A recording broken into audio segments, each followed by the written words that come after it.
আসসালামু আলাইকুম সবাইকে। আমার নাম সাজিদা রাশমি। আমি নার্সারিতে পড়ি। আমি এখন আমাদের ওয়াজিব 14টি বলবো। নামাজের ওয়াজিব 14টি। আলহামদু শরীফ পুরা পড়া, আলহামদু সঙ্গে সূরা মিলানো, রুকু সেজদা দেরি করা, রুকু হতে সোজা হয়ে খাড়া হয়ে দেরি করা, তসবিহানি বৈঠক, দোনো বৈঠকে আত্মাহিয়াত পড়া, ইমামের জন্য কেরত আস্তে এবং জোরে পড়া, দোনো নামাজে 6 তাকবীর বলা। প্রত্যেক ফরজ নামাজের প্রথম 2 রাকাতকে কেরাতের জন্য নির্ধারিত করা। প্রত্যেক রাকাতের ফরজগুলির তারতিব ঠিক রাখা।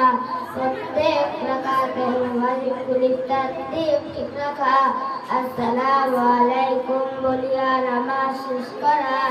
আসসালামু আলাইকুম।